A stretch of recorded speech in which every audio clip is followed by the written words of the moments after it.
Te alabamos, te bendecimos, Señor. Muy bien, hemos comenzado a ver la historia de la iglesia primitiva en esta pasión. Vimos primeramente la pasión de algunos discípulos. Vimos la pasión de Jesucristo y comenzamos a apasionarnos con su pasión.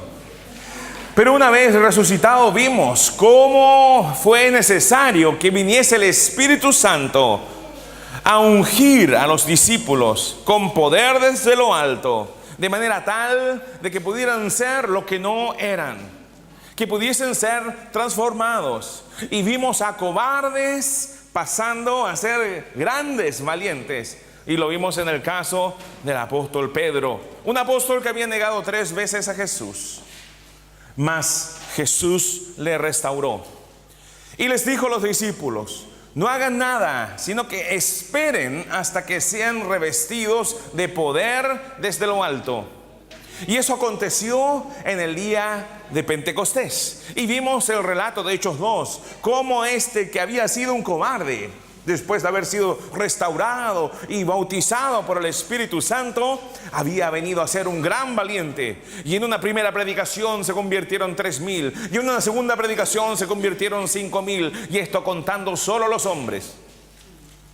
Ya me gustaría a mí ir y predicar en algún lugar y que se convirtieran así. Wow, ¿qué haríamos nosotros? Tendríamos que hacer el servicio en el patio. Aleluya. O allá atrás en el gimnasio. Amén. Bueno, en ese entonces estaban solo ellos predicando. Hay muchas personas, ¿sabe que todos los días se añaden al cuerpo de Cristo aquí en Santiago? Cientos y quizás miles de personas. Gloria a Dios. Lo importante es que seamos participantes de esto, que estemos añadiendo gente al cuerpo de Cristo por medio de la predicación de nuestro evangelio. Amén. Que se puede decir que hay un evangelio según San Marieli, que se puede decir que hay un evangelio según San José. Amén. Que no es uno distinto al de Jesucristo, porque si no, no podríamos decir que hay un evangelio según San Mateo, ¿cierto? Porque es según, pero es el evangelio de Jesucristo. Amén. ¿Está usted de acuerdo conmigo?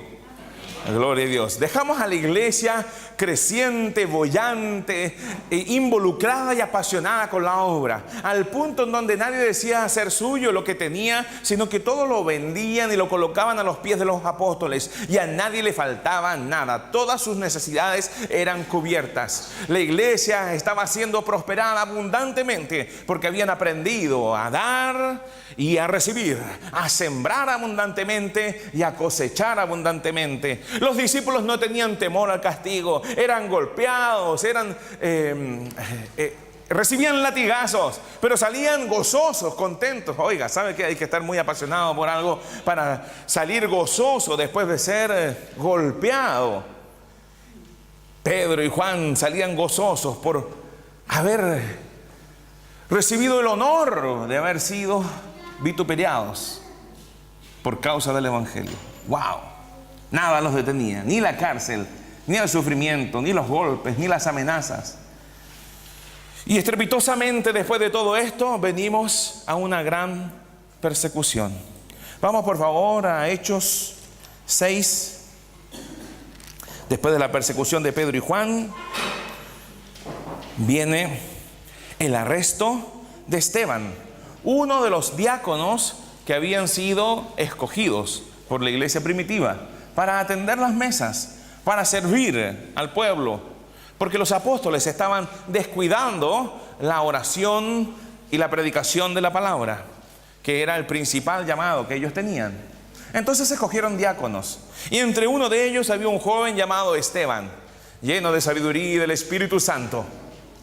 Y dice así, Hechos 6:8: y Esteban, lleno de gracia y de poder, hacía grandes prodigios y señales entre el pueblo. Entonces se levantaron una de las sinagogas llamada de los libertos, y de los de Cirene, de Alejandría, de Cilicia y de Asia, disputando con Esteban. Pero mire lo que dice el versículo 10: pero no podían resistir a la sabiduría y al espíritu con que hablaba. Este estaba bautizado por el Espíritu Santo, lleno de espíritu, lleno de sabiduría. Nadie podía resistirle. Entonces sobornaron a unos para que dijesen que le habían oído hablar palabras blasfemas contra Moisés y contra Dios. Y soliviantaron al pueblo, a los ancianos y a los escribas, y arremetiendo le arrebataron y le trajeron al concilio. Y pusieron testigos falsos que decían: este hombre no cesa de hablar palabras blasfemas contra este lugar santo y contra la ley. Pues le hemos oído decir que ese Jesús de Nazaret destruirá este lugar y cambiará las costumbres que nos dio Moisés. Entonces todos los que estaban sentados en el concilio, al fijar los ojos en él, vieron su rostro como el rostro de un ángel. Con certeza Esteban estaba así. ¿No? ¿Así estaría un ángel? ¿Cómo estaría un ángel? Digno, lleno de gozo.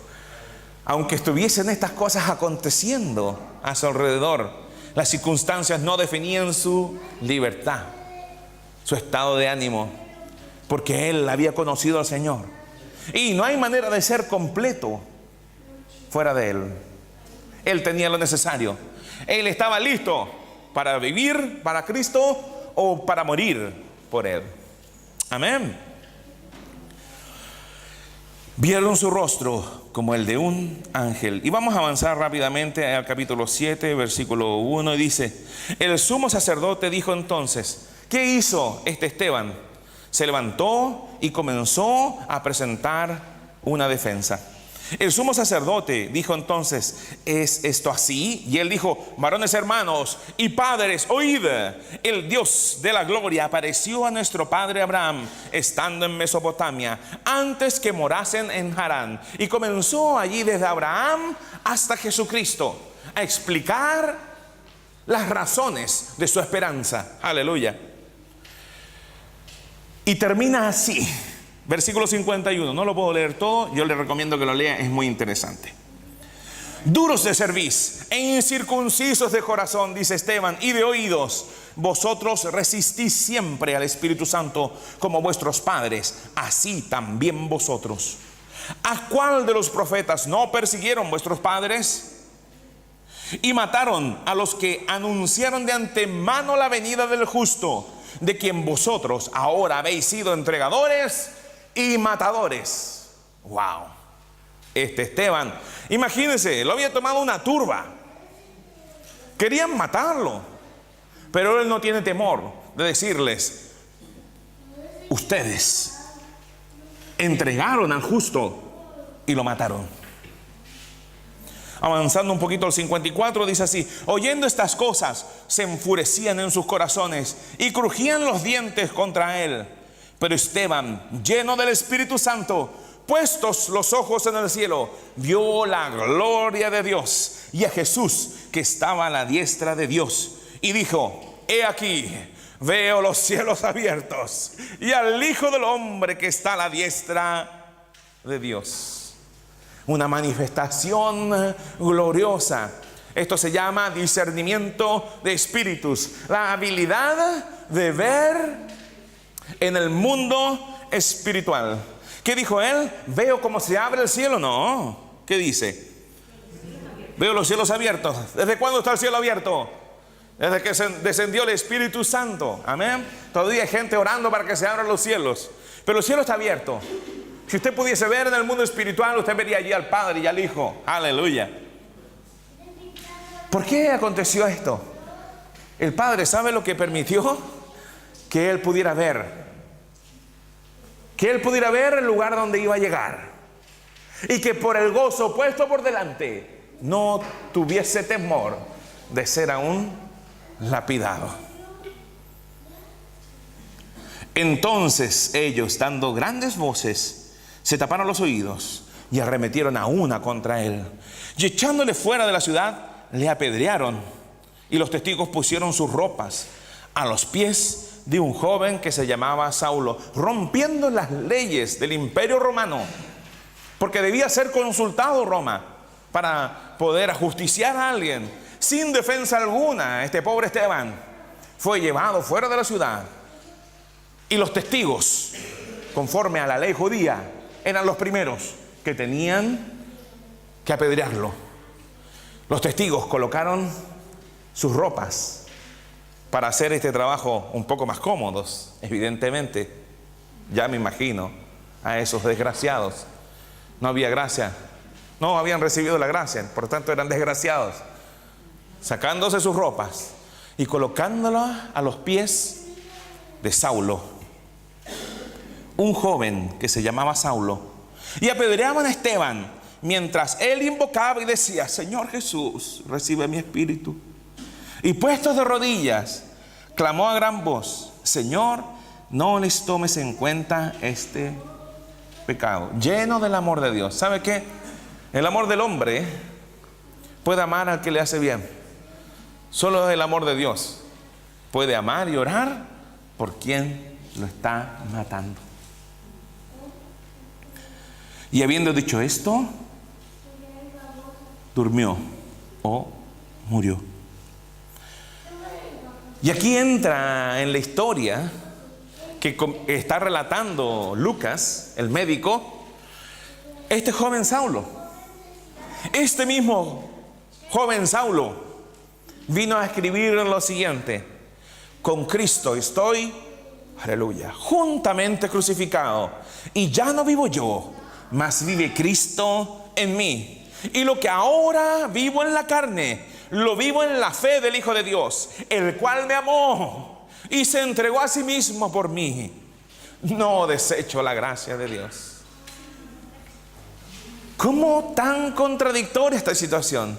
¿Cómo este joven Saulo, perseguidor de la iglesia de Jesucristo, que cuidaba los mantos de quienes apedreaban a Esteban,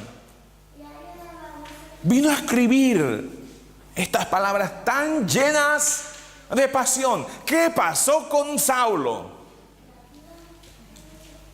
¿Qué pasó con nosotros? La Biblia dice claramente que nosotros, siendo enemigos de Dios, Cristo murió por nosotros.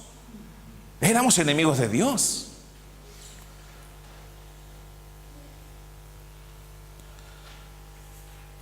Para poder explicarlo, quiero recordar una historia de cuando Jesús estaba comiendo con uno de los fariseos. Lucas 7:36 dice así: uno de los fariseos rogó a Jesús que comiese con él.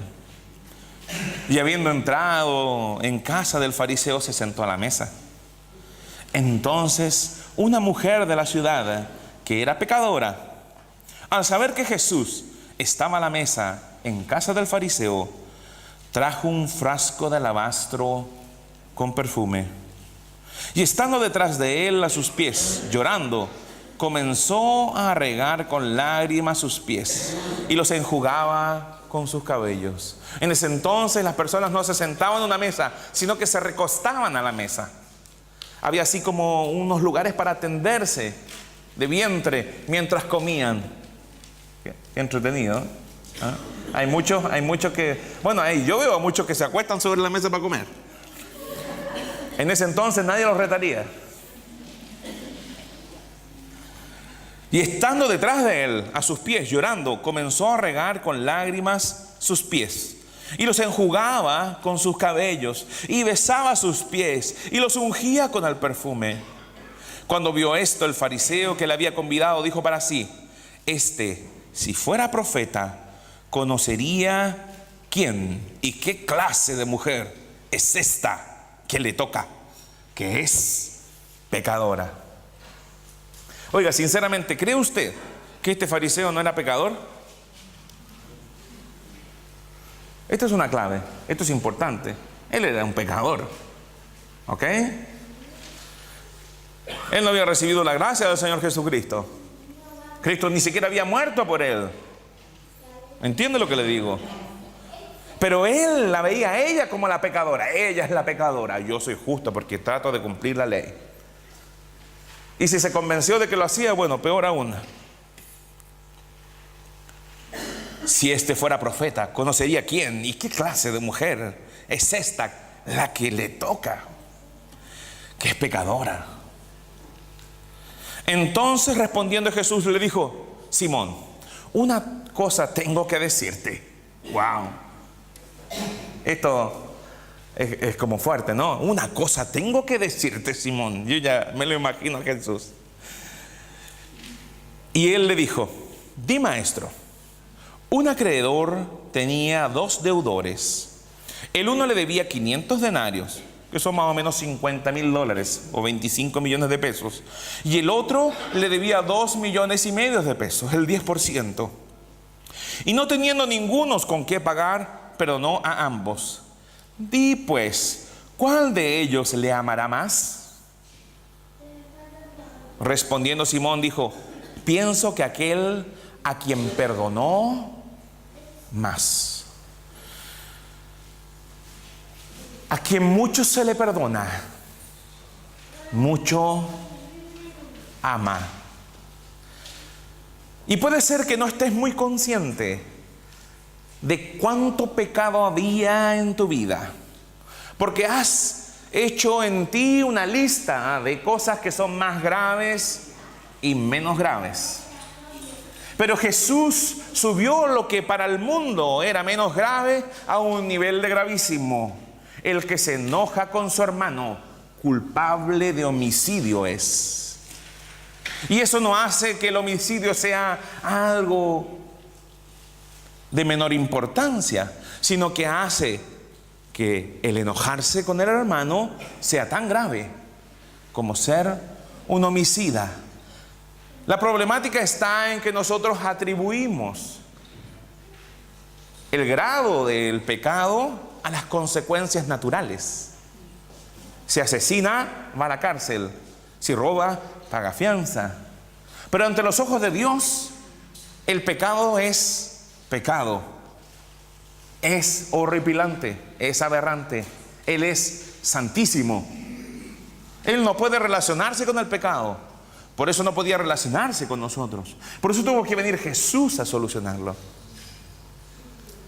Entonces lo que te quiero decir el día de hoy es que probablemente tú estés mirando a mucha gente y diciendo: este es pecador. Pero ¿sabes qué? Yo te quiero decir lo siguiente.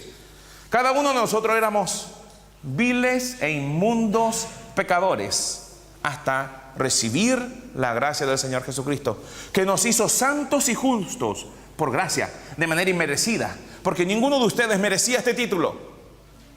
Ninguno de ustedes merecía esta condición.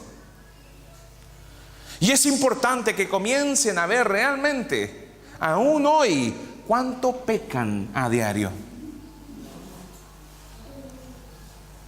No para forjar una conciencia de pecado y de culpabilidad, sino que para que puedan entender cuánto se les ha perdonado. Porque de los pecados que cometes y vas a cometer, fuiste perdonado. Ya fuiste perdonado de todos los pecados de tu vida. Esa es la gracia del Señor Jesucristo. Si creíste en el Señor Jesucristo, toda tu vida vino a ser limpia. Al punto en que el Señor dice: y no me acordaré más de tus pecados. Por tanto, cada vez que Jesús y el Padre te ve, oh aleluya, te ve como alguien que nunca ha pecado. Nunca, ningún pecado. Así te ve Dios, como alguien que nunca pecó, santo y justo. Aleluya. Esa es la gracia del Señor Jesucristo. Esa es su obra, no la tuya. Gloria a Dios. Pero tú debes de entender de cuánto necesitabas ese perdón. Porque Simón necesitaba como ella.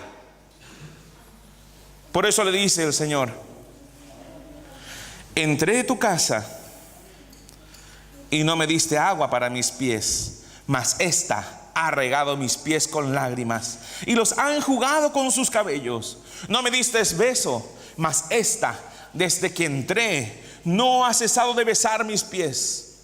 No ungiste mi cabeza con aceite, mas esta ha ungido con perfume mis pies. Por lo cual te digo que sus muchos pecados le son perdonados, porque amó mucho. Mas aquel a quien se le perdona poco, poco ama. Y no es que unos tengan más cosas que ser perdonadas que otras. Todos tienen necesidad del perdón de Dios. Entiéndalo bien: todo lo que no proviene de fe es pecado. Entonces, todo lo que una persona hace que no proviene de una mente renovada, que no proviene de fe, es pecado. Por tanto, el que no tiene a Cristo, todo lo que hace es pecado. Porque su naturaleza es pecado. Y nosotros hacemos y reproducimos conforme a la naturaleza. No puede dar un árbol malo buen fruto. Y si no tenemos a Cristo, somos un mal árbol. Y todo fruto que salga de ese árbol es malo. ¿Quién determina lo que es bueno o malo? Dios. No nosotros, no con nuestra humana sabiduría. Eso es lo que hacía Simón. Yo creo que ella es peor que yo. Yo me creo mejor que ella.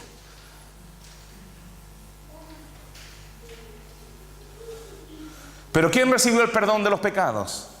Ella, y no Simón. Él lo había invitado a comer. Pero ella tenía un corazón humilde y reconocía la necesidad de ser perdonada. Su conciencia la acusaba, no la tenía cauterizada. Ella tenía una conciencia que le decía lo que está mal. Y dice así: y a ella le dijo, tus pecados te son perdonados. Y los que estaban juntamente sentados a la mesa comenzaron a decir entre sí, ¿quién es este que también perdona pecados? Pero él dijo a la mujer, tu fe te ha salvado, ve en paz. Ella fue con fe de que si iba y adoraba al Señor, ella recibiría perdón. Y esto fue lo que aconteció con este Pablo. Pablo era perseguidor y asesino de la iglesia. Y camino a Damasco tuvo un encuentro con el Señor. Saulo, Saulo, ¿por qué me persigues? Jesucristo no estaba. Saulo aparece después de la muerte de Jesús. ¿Cómo pues entonces perseguía a Jesús? Porque al perseguir a la iglesia, perseguía su cuerpo, lo perseguía a él. Mas fue recibido a misericordia y comprendió el perdón de Dios. Y predicaba que en Jesucristo, y solo en Jesucristo, hay perdón de pecados. Y aún él, el mayor de los pecadores, así se definió, simplemente entendiendo con mayor profundidad cuánto pecado había en su vida, Dios tuvo misericordia de él, lo fortaleció y lo llamó al ministerio. Y quiero cerrar con sus palabras, con las palabras que manifiestan esta pasión, este vivir para Cristo con todo, en Filipenses 3:7. Vaya por favor para allá. Este mismo Pablo escribió, doy gracias al que me fortaleció, a Cristo Jesús nuestro Señor, porque me tuvo por fiel poniéndome en el ministerio, y habiendo yo sido antes blasfemo, perseguidor e injuridor, mas fui recibido misericordia. Este apóstol escribió lo siguiente, Filipenses 3:7. Pero cuantas cosas eran para mí ganancia. Porque muchos decían, nosotros somos hebreos, nosotros somos guardadores de la ley.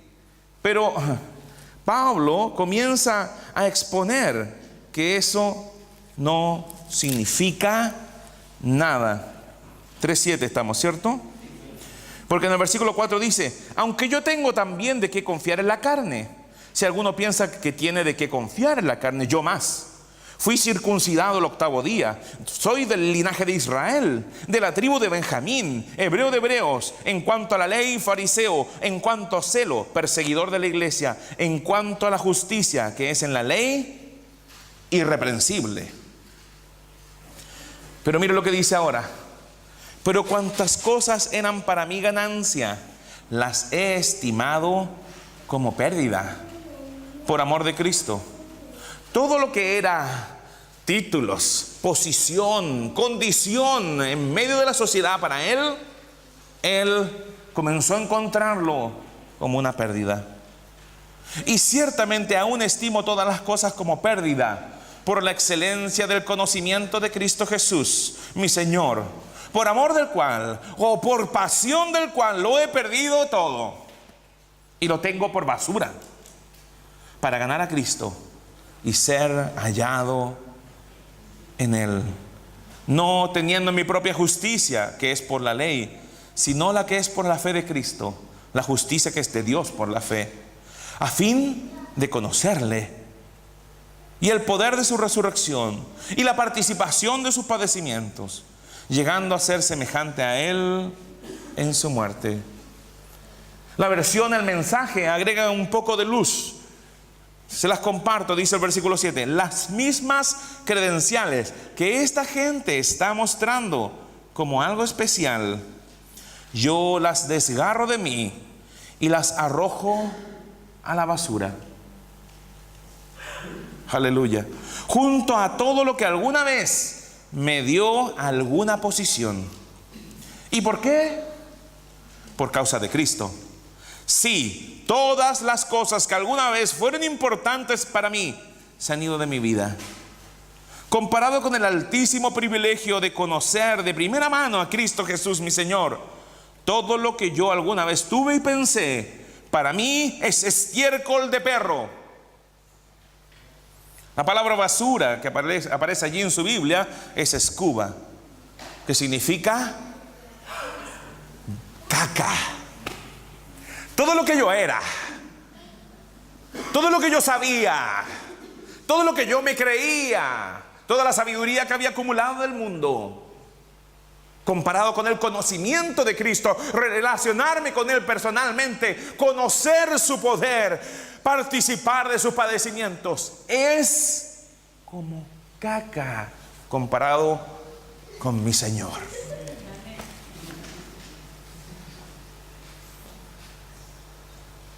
Fueron más finos que el mismo apóstol los que tradujeron la Biblia, parece, ¿no? Y la palabra es un poco más fuerte aún. Y sigo leyendo, dice: lo he arrojado toda a la basura, de manera tal de poder abrazar a Cristo y ser abrazado por Él. Aleluya. Saben que muchas de estas cosas, muchas de estas posiciones, muchas de estas condiciones, muchos de estos razonamientos lógicos y la humana sabiduría no nos permiten abrazar adecuadamente a Cristo, ni ser abrazados por Él. La soberbia, la arrogancia de tratar de controlar nuestras vidas mediante el conocimiento que nos han impartido durante toda la vida, no nos permiten abrazarlo adecuadamente. Para realmente abrazar a Cristo debemos despojarnos de todo lo que creemos que somos y tenemos o llegamos a saber, para adquirir el conocimiento de Jesús. No quiero un poco de insuficiente, mezquina e inferior calidad de justicia que viene por cumplir una lista de leyes y regulaciones, cuando puedo obtener la robusta que viene de confiar en Cristo, la justicia de Dios. He dejado todas estas cosas inferiores con el fin de conocer a Cristo personalmente, experimentar el poder de su resurrección, para ser un participante en sus sufrimientos e ir todo el camino junto a Él hasta la muerte. Si hay alguna manera de alcanzar la resurrección de los muertos, yo lo haré. Él estaba preparado y dispuesto a derramar su vida como una ofrenda agradable delante del Señor. Así como esa mujer vino y derramó el perfume a los pies de Cristo, este apóstol estuvo dispuesto a derramar su vida a los pies de Jesús, ya ante las puertas de la muerte, escribió a su discípulo Timoteo diciendo: porque yo ya estoy para ser derramado como una ofrenda de libación, y el tiempo de mi partida ha llegado. He peleado la buena batalla. Aleluya. He terminado la carrera. He guardado la fe. En el futuro me está reservada la corona de justicia que el Señor, el juez justo, me entregará en aquel día. Y no solo a mí, sino también a todos los que aman su venida, a todos los que tienen pasión por su obra y por la consumación total del reino de los cielos. Es tiempo de que medites. ¿Tendré la actitud de el fariseo? ¿O realmente estoy derramando mi vida como ofrenda de libación y olor fragante a los pies de Jesús, adorándolo, besándolo, enjugándolos con mis cabellos? Los que están quedando peladitos, hágalo con la manita. ¿O realmente estoy juzgando a los demás, creyéndome mejor que ellos y guardando mi vida para mí, sin entender que la estoy perdiendo? Tenemos que confiar en la justicia que viene de Dios por la fe en Jesucristo y no confiar en tus propias obras. Tenemos a entender cuánto pecado había en tu vida, cuánto aún pecas, y con certeza cada día, de muchas maneras, seguirás fallando, y cuánta necesidad del perdón tienes. Cuando comprendas realmente cuál es tu necesidad de perdón, cuando comprendas que no es así, sino que es inconmensurable, de manera inconmensurable, vendrás a amarle. De manera inconmensurable, estarás apasionado por Él y por su obra. Como este apóstol Pablo, que conoció el perdón. Que cada vez que recordaba la muerte de Esteban, también recordaba que el Señor le había perdonado. Amén. Gracias, Señor.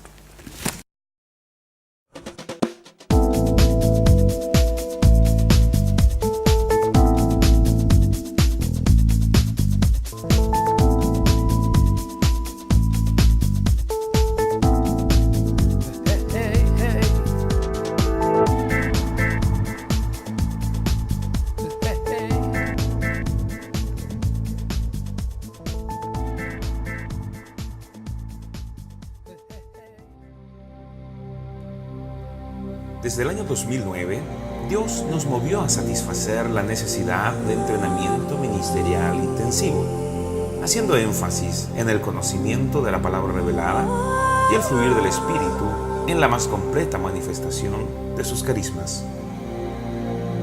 El Instituto Bíblico Ministerial recibe personas de todas las denominaciones que deseen impactar al mundo al estilo de la iglesia primitiva. Al término de los estudios, el alumno estará capacitado para cumplir con el llamado de Dios para su vida. Toma tu lugar para la edificación del cuerpo de Cristo.